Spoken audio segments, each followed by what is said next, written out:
오늘 요한복음 10장 1절 10절 말씀을 통해서 양이 분이 되신 예수님이라는 제목으로 함께 연애를 나누고자 합니다. 자, 요한복음은 특별히 예수님이 어떤 분이신지를 설명하는 것에 초점을 맞추고 있다고 말씀드렸죠. 자, 왜 그럴까요? 이는 우리의 믿음을 더욱 견고하게 해서 생명을 얻기 위함이라고 말씀하고 있습니다. 자, 이 말씀 한번 읽어봅니다. 요한복음 20장 31절 시작. 이것을 기록함은 너희로 예수께서 하나님의 아들 그리스도이심을 믿게 하려 하며 또 너희를 믿고 그 이름을 힘입어 생명을 얻게 하려 함입니다. 아멘. 우리가 믿는 대상이신 예수님을 어떤 분이신지를 분명히 알면 알수록 우리의 믿음은 더욱더 견고해지게 되죠. 아멘. 그때 우리는 예수님을 믿되 덮어놓고 믿는 것이 아니라 어떻게 해요? 분명히 알고 믿어야 돼요. 아멘. 자, 오늘 본 말씀도 우리가 믿는 예수님이 어떤 분이신지를 비유를 통해서 말씀하고 있습니다. 오늘 7절에 보니까 예수님이 자신에게 이렇게 뭐라고 말씀하고 있죠? 나는 양의 문이다 이렇게 소개하고 있죠. 양의 문. 자, 그럼 왜 양의 문이라고 소개하실까요? 자, 그 이유를 우리가 살펴보면서 함께 주신 은혜를 나누도록 하겠습니다. 아멘. 자, 오늘 본 말씀을 다르게 이해하기 위해서는 당시에 그 양을 치는 방식에 대해서 좀 알아야 돼요. 사실 우리는 이제 이 목양은 우리가 없잖아요. 양을 치거나 이런 것들은 우리가 없기 때문에 사실 우리하고는 생소한 그런 문화입니다. 그렇기 때문에 이제 배경을 잠깐 설명드리겠습니다. 당시는 양이 거하는 양우리가 있었는데요. 두 가지 종류가 있었다고요. 그 종류가 하나는 이제 마을이나 도시에 있는 것, 그 다음에 이제 산강 벽초에 있는 것이 둘이 좀 달랐다고 합니다. 그러니까 마을이나 이제 이 도시에 있는 것들은 대개 나무로 이렇게 잘 지어진 울타리가 잘 지어졌어요. 그리고 이제 문 앞에는 문지기가 그런 일이 딱 이렇게 지키고 있습니다. 대개 이제 그거는 마을의 공동 소유예요, 양들이. 공동 소유된 말들을 한 우리에 집어넣습니다. 그리고 이제 아침에 이제 그 목동들이 와가지고 양을 불러내잖아요. 그러면 양이 자기 목동의 음성을 기가 막히게 하거든요. 그래서 자기 목적의 음성만 듣고 그들을 따라갑니다. 그 당시에 이제 모여가는 방식이었었어요. 반면에 이제 산촌 벽지에 있는 양어리는 돌을 쌓아서 이제 담을 이렇게 만듭니다. 근데 이제 문은 없어요. 문이 없다 보니까 대개 그 양을 지키는 목동이 그 문을 입구에서 이렇게 자리 깔고 자면서 이제 그 양들을 지키는 이런 방식으로 이제 목양을 했다고 합니다. 자, 이걸 잘 기억하면서 오늘 본 말씀의 내용을 살펴보면 더욱더 이제 이해가 될 줄로 믿습니다. 아멘. 자, 오늘 1절에 뭐라고 말씀하니까 1절에서 자, 양이 우리에 들어가지 않냐고 다른 데로 넘어오는 자는 절도며 강도라고 말씀하고 있어요. 자, 문을 통해서 양이 우리에 들어가지 않고 다른 데로 들어가는 자. 자, 이것은 무엇을 의미할까요? 보통 보면 그 당시에 보면요, 산호 맹수들이 우리에 있는 양들을 공격할 때 어떻게 하겠어요? 담을 넘어 들어갔잖아요. 아니면 도둑들이 양을 훔치기 위해서 문기가 지키고 있으니까 담을 넘어 들어가서 이제 양을 훔쳐가겠죠. 바로 이제 그것을 지금 의미하는 것입니다. 자, 그때 예수님께서는 어떤 사람들을 절도요 강도로 비유하신 것일까요? 어떤 사람들? 자, 이 말씀은 에스겔서 34장 말씀을 배경으로 하고 있어요. 이 말씀 한번 읽어봅니다. 자, 제가 2절, 여러분 3절, 4절 같이 읽겠습니다. 다시 제가 읽겠습니다. 자, 인자야 너는 이스라엘 목자들에게 예언하라. 그들 곧 목자들에게 예언하여 이르기를 주여 여호와께서 이같이 말씀하시되 자기만 먹는 이스라엘 목자들은 화 있을진저 목자들이 양떼를 먹이는 것이 마땅하지 아니하냐.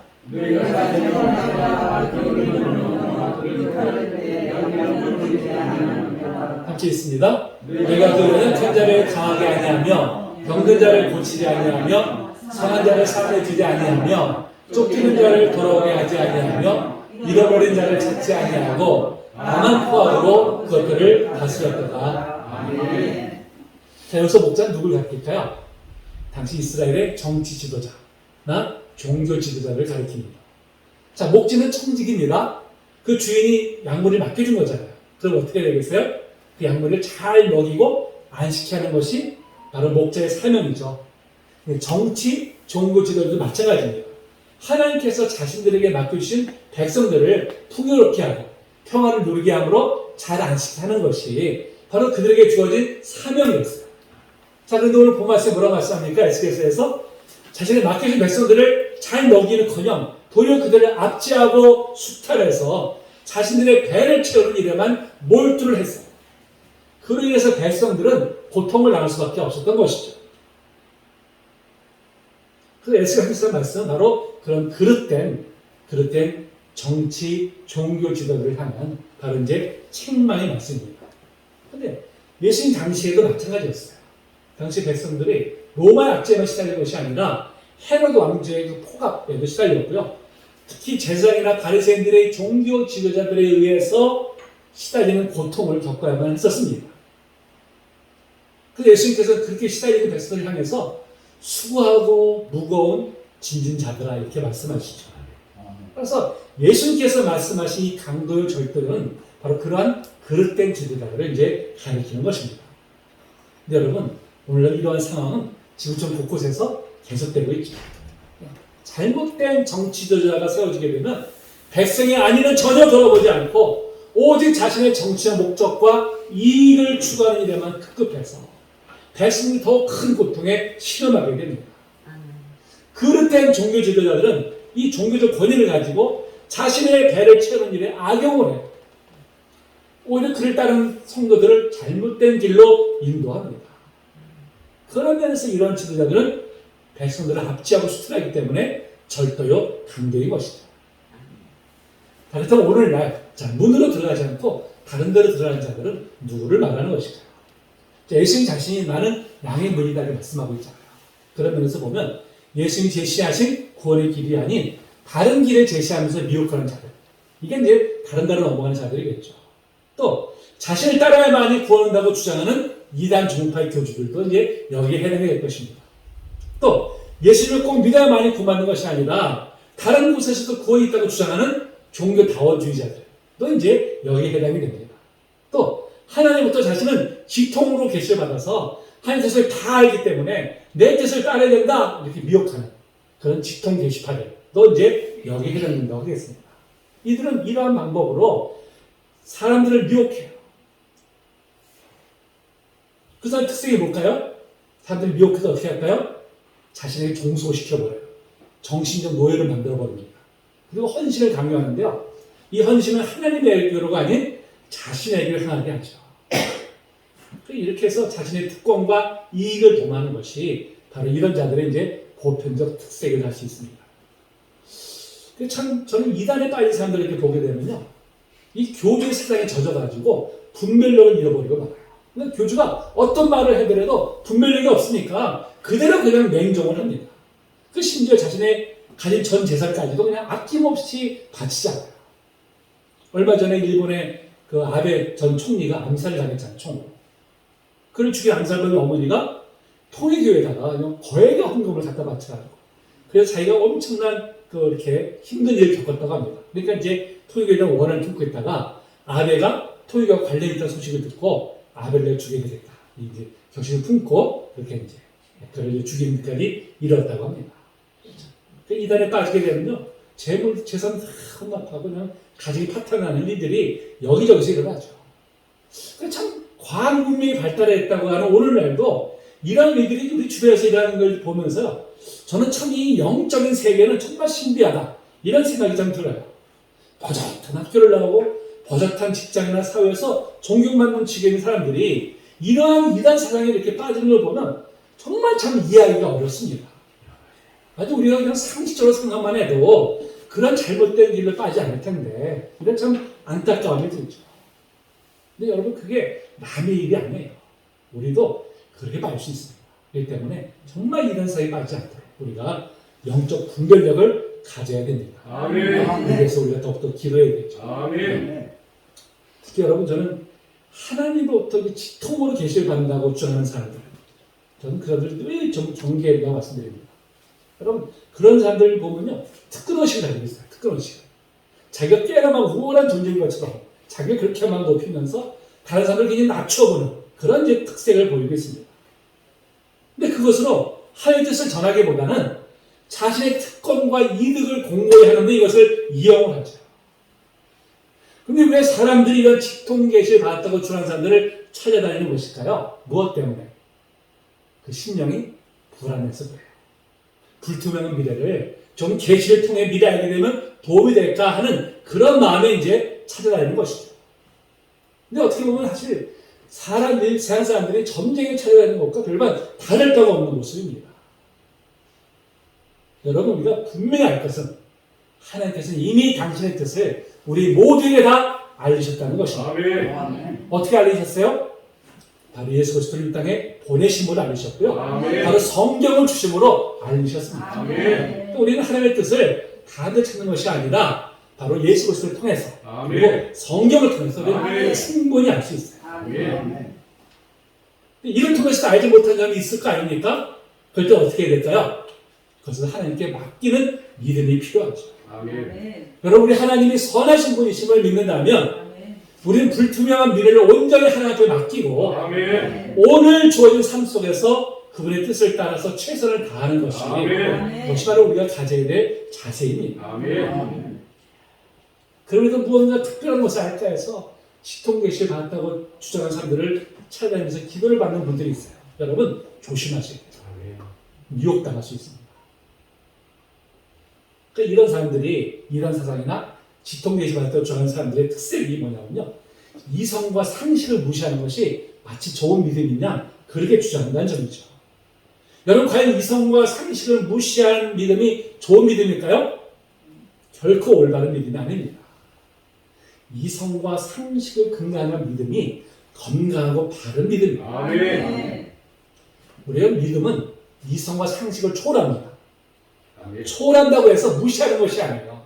근간은 우리 이성과 상식을 근간으로 해서 그걸 초월하는 것을 믿는 것이 아멘. 그게 올바른 믿음이죠. 아멘. 그럼 만약에 이성을 무시하는 것이 좋은 믿음이라면 왜 하나님께서 우리에게 이성을 허락하셨겠어요? 그렇지 않습니까? 오늘날 기독교가 세상으로부터 욕을 먹는 이유 중에 가장 큰 요인이 바로 이 이성과 상식을 무시하는 모습 때문에 그런 거예요.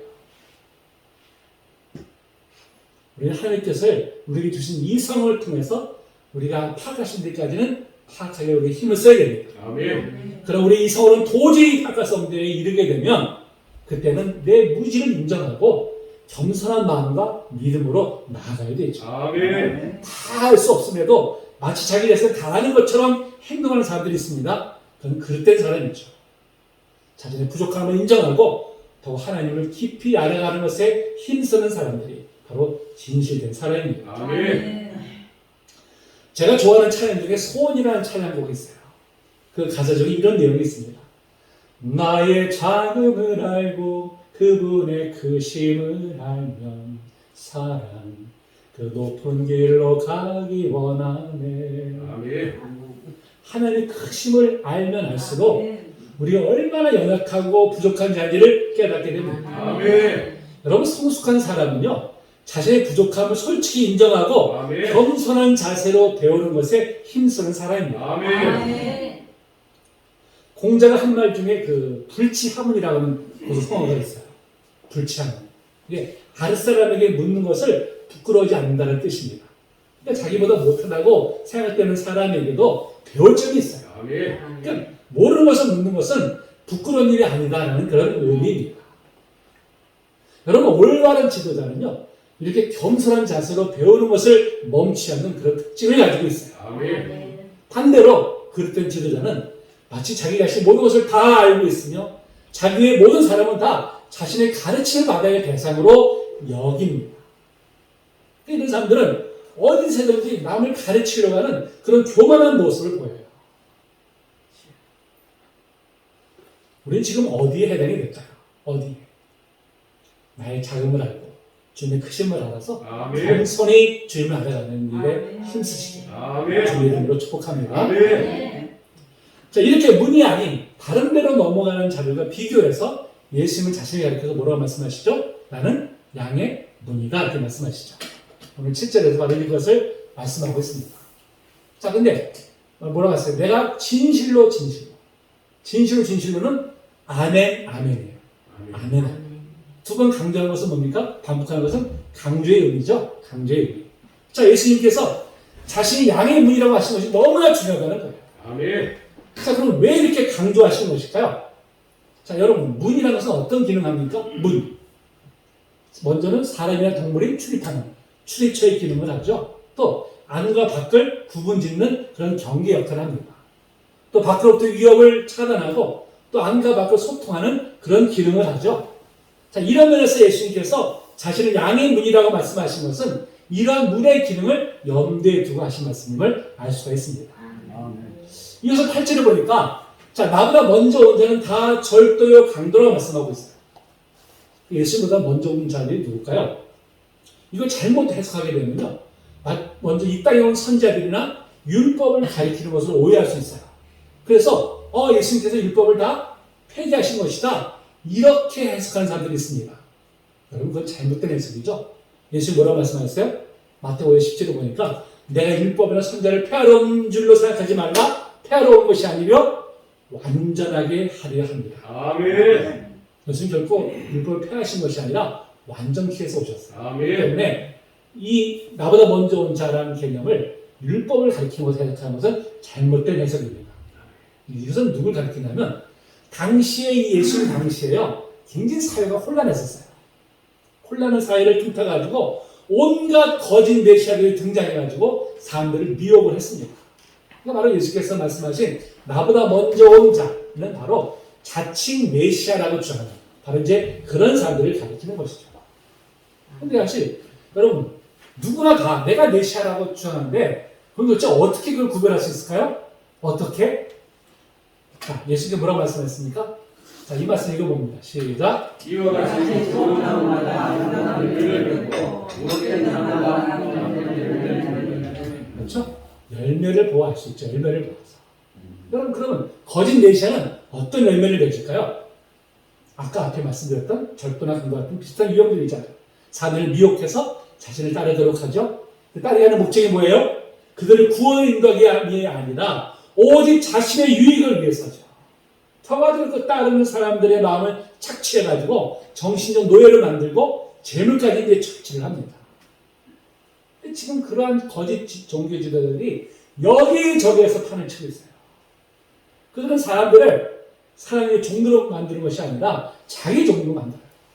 재물까지 바치기 위해서는 자기의 배를 부리는 데 사용을 합니다. 결국 자기 다른 사람들까지 결국에는 멸망의 길로 이제 가게 하는 것이죠. 이렇게 사람들을 미혹해서 재물을 바치게 해서 호의고식한다면 여러분, 그것은 거짓된 지도자임이 분명합니다. 아멘. 이런 사람들이 이렇게 10절에서 뭐라고 하겠어요?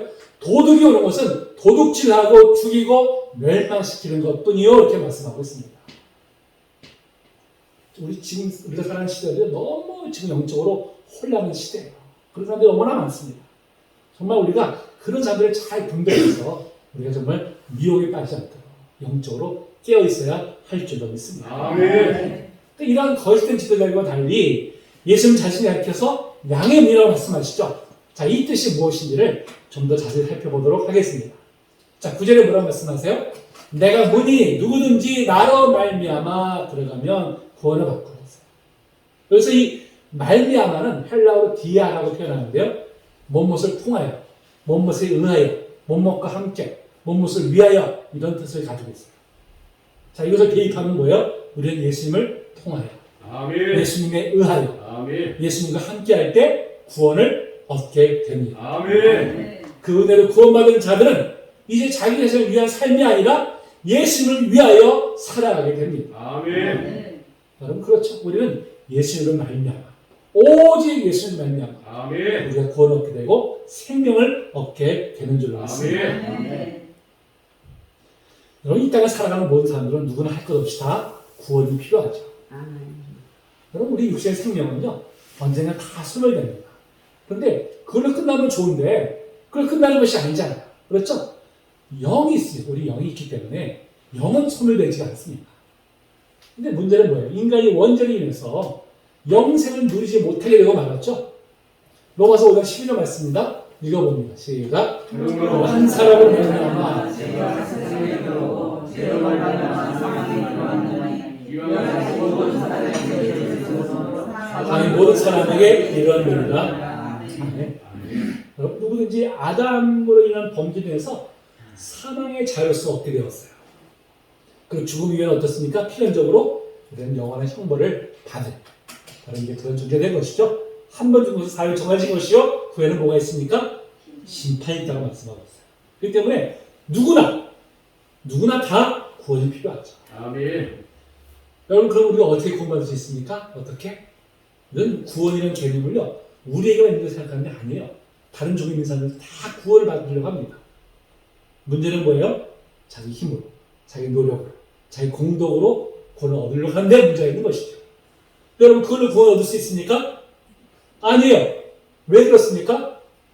우리는 이미 영적으로 죽은 존재이기 때문에 그래요. 에베소 2장에 말씀하죠. 허물과 죄로 죽었다는 것이죠. 죽었다. 이미 우리 영적으로 죽은 존재들입니다. 여러분 죽은 나무에 꽃을 이식한다고 해서 꽃이 생명 얻을 수 있을까요? 못 얻죠. 영적으로 죽은 죄인에게 생명을 준다고 해서 살아나는 것이 아닙니다. 영적으로 다시 살아나야만이 꽃이 피고 열매를 맺는 것이죠. 아멘. 누가 우리의 영적으로 죽은 우리를 다시 살려주십니까? 예수님께서. 아멘. 예수님 십자가에서 우리 모든 죄를 다 짊어지시고 대속하시는 분이에요. 아멘. 이제 그를 믿는 자들에게 바로 생명을 주셨어요. 아멘. 우리 예수를 믿을 때 그 생명의 씨앗이 우리 안에 심겨짐으로 아멘. 다시 살아나게 되는 줄로 믿습니다. 아멘. 또한 꼴을 얻는다는 것은 10절에서 말씀하는 내가 온 것은 생명을 얻게 하고 더 풍성히 얻게 하라는 것이다. 이런 말씀과 연결이 됩니다.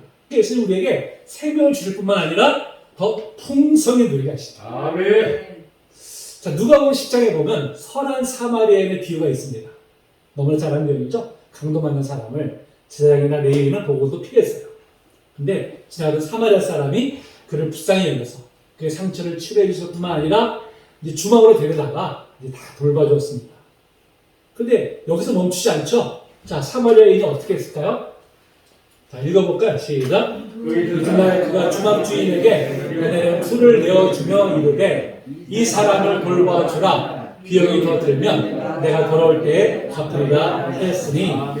그렇죠. 우리의 생명을 풍성케 하시는 말씀은 이것도 우리를 끝까지 책임지고 보호하시는 것을 의미하죠. 아멘. 또한 풍성을 해놓으신다는 것은 바로 다윗이 시편 23편에서 이렇게 노래하고 있습니다. 읽어볼까요? 시작. 그가 나를 푸른 풀밭에 누이시며 쉴만한 물가로 인도하시는도다. 아멘. 근데 여러분 이 말씀이 우리를 하여금 그냥 만사형통케 한다 이런 말씀으로 해석해서는 안 됩니다. 여러분 예수 믿었다고 만사형통하는 건 좋겠어요? 근데 우리가 연약한 존재이기 때문에요. 만사형통하다면 어떻게 될까요? 오히려 영적으로 더 넘어져요. 그게 우리 연약한 우리의 모습입니다. 찬송가 384장 우리가 너무 잘 아는 얘기죠. 나의 갈 길 다가도록 예수 인도하시니. 그래서 이제 무슨 일을 만나든지 만사형통하리라 이런 가사가 있어요. 여러분 이 가사 내용이 원래 놓은 뜻을 보니까 이런 뜻입니다. 우리가 세상을 살면서 무슨 일을 만나도 예수님께서 모든 것을 다 잘 인도해 주실 것이다. 이런 뜻이에요. 아멘. 다른 말로 표현하면 모든 것을 합력해서 선을 이루게 하신다는 뜻입니다. 아멘. 고난도, 슬픔도, 질병도 당장에 우리를 고통스럽게 하지만 공장이 모든 것을 합력해서 선을 이루어주신 분이 바로 우리 아버지 하나님이십니다. 아멘. 우리가 풍성한 생명을 누리게 하신다는 것은 이처럼 어떤 일을 만나든지 때로는 피할 길을 열어주시고 때로는 그것을 이겨낼 수 있는 힘을 주셔서 궁극적으로 승리케 하심을 의미합니다. 아멘. 여러분 우리가 누리는 생명도요 질적인 차이가 있어요. 병상에서 그냥 숨만 쉬는 생명도 생명입니다. 또 정말 늘 생기발랄하고 힘이 넘치는 그런 생명도 있잖아요. 우리는 지금 어떤 생명을 누리고 있을까요? 어떤 생명을? 여러분 그냥 생명 얻은 것을 만족하고 늘 삶의 무게에 짓눌려가지고 숨만 가쁘게 가득 쉬는 여러분 그런 생명 혹시 아닙니까? 환경이 조금만 어려워져도 금방 헐떡이고 믿음이 흔들린다면 여러분 그건 결코 풍성한 생명이라고 할 수가 없죠. 왜 이런 생명을 누리는 것일까요? 내가 원하는 것을 얻었든지 그렇지 않은지에 좌우되기 때문에 그래요. 많은 것을 얻으면 기쁨이 넘치다가도 또 그렇지 않을 때 또 의기소침하고 낙심하고 흔들리고 그러잖아요. 이런 생명은 풍성한 생명과는 너무나 거리가 먼 것입니다. 그럼 여러분 풍성한 생명을 누린다는 것은 어떤 것을 의미할까요? 풍성한 생명을 얻으면 어떤 상황 속에서도 하나님께 대한 감사가 넘쳐나게 됩니다. 아멘. 자, 10편 13편 1절 2절 말씀입니다. 한번 제가 1절 여기 2절 해주시겠어요? 여호와여 어느 때까지이까 나를 영원히 잊으시나이까 주의 얼굴을 나에게서 어느 때까지 숨기시겠나이까 나의 영혼이라고 주의 마음에 거룩하기를 찾을 때까지 하오며 내 원수가 나를 죽여 어느 때까지 하리까. 아멘. 지금 다윗은 엄청난 고난에 직면해 있죠. 자기가 좀 어떻게 할 수 없는 그런 고난에서 하나님께서 지금 얼굴을 숨기신 것 같아요. 아무리 부르짖어도 응답하지 않으신 것 같아요. 너무나 안타까워 이렇게 노래하고 있죠. 자, 그런데 반전이 일어납니다. 자, 제가 5절 읽을 테니까 1절 읽으세요. 나는 오직 주의 사랑을 의지하였사오니 나의 마음은 주의 구원을 기뻐하리라. 내가 여호와를 사랑하는 이를 아멘. 어떻게 이런 반전이 일어날 수 있었을까요? 어떻게? 다윗이 비록 자신을 둘러싼 환경은 변하지 않았을지라도 하나님의 사랑을 믿기 때문에 그런 숨막힌 상황 속에서도 감사로 고백하고 있습니다. 아멘. 여러분, 해가 잠시 구름 뒤에 숨을 수 있어요. 그렇죠? 그때 해가 없으니까 해가 있어요. 어떻게 느낍니까? 해의 따뜻한 기운을 느끼지 않아요. 해는 눈에 보지 않아요. 마찬가지죠. 하나님이 잠시 어려운 환경에 가려 보이지 않는 것 같아도 우리는 하나님의 따스한 돌보심을 분명히 낼 수 있겠습니다. 그런 환경 가운데서도 감사로 고백할 수 있는 것입니다. 아멘. 그때문에 풍성한 생명은 우리가 원하는 바를 수행하지 못했을지라도 평안과 자유를 누리게 되는 것이죠. 아멘. 비록 내가 지금 원하는 것이 없을지라도 주님께서 선한 길을 인도하심을 믿기 때문에 아멘. 우리는 어떤 상황 가운데서 마음의 평안을 누리고 소망으로 가득 차게 됩니다. 아멘. 또 풍성한 생명을 누리고 있다면 그 안에 이 내적 생명이 흘러가서 이제 이웃과 함께 나누는 삶이 되죠. 아멘. 여러분, 풍성한 생명이라는 것은 세상에 알 수 없는 기쁨과 평안과 행복을 누리는 것을 의미합니다. 근데 그 생명이 내 안에만 머물러 있는 것이 아니라, 그렇죠? 그 힘이 넘쳐가지고 이웃에로 흘러갑니다. 그래서 이웃이 우리로 인해서 함께 기쁨과 평안과 행복을 누리게 되죠. 아멘. 저는 우리 성도님들 한 분 한 분 뵐 때마다 그 안에 샘솟는 기쁨과 평강이 있음을 느낍니다. 이런 우리 성도님들이 지금 그 주님 안에서 평안한 생명을 누리고 아멘. 풍성한 생명을 누리고 아멘. 있는 줄로 믿습니다. 아멘. 여러분, 이 풍성한 생명을 우리가 좀 마음껏 누려야 되잖아요. 아멘. 그러니까 좀 환경 때문에 우리가 왜 누립니까? 그렇잖아요. 하나님 생명이 우리 안에 있는 거예요. 아멘. 그렇죠?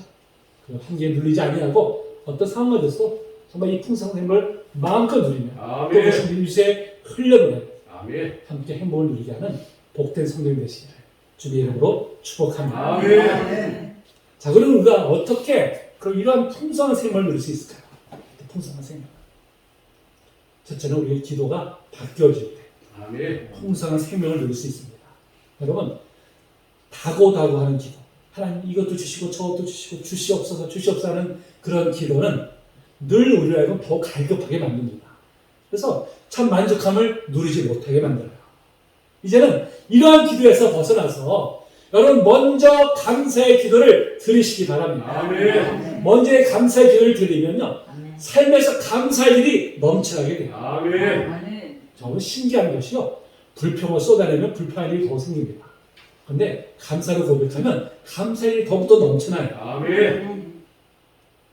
처음에는 안 되더라도 우리가 의지를 가지고 감사의 일을 찾아서 감사를 고백할 때 우리의 생명이 더욱더 풍성케 될 줄을 믿습니다. 아멘. 또한 말씀을 우리가 많이 섭취해야 돼요. 아멘. 여러분이 육체도 좋은 음식을 좀 골고루 많이 섭취해야지 더 건강한 삶을 누릴 수 있지 않습니까? 그렇죠? 우리 영도 하나님의 말씀을 많이 그리고 바르게 섭취할 때 더 건강하고 풍성해집니다. 아멘. 우리 감사의 기도와 또 하나님의 말씀을 섭취할 일에 힘쓰심으로 풍성한 생명을 누리는 우리 성도 되시기를 축복합니다. 아멘. 이 말씀 마칠 텐데요.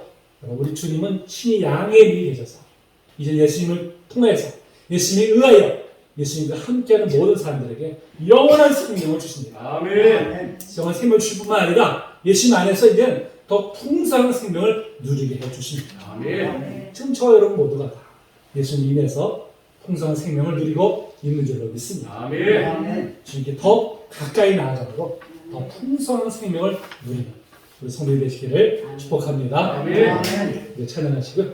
함께 우리 기도하며 나아갑니다.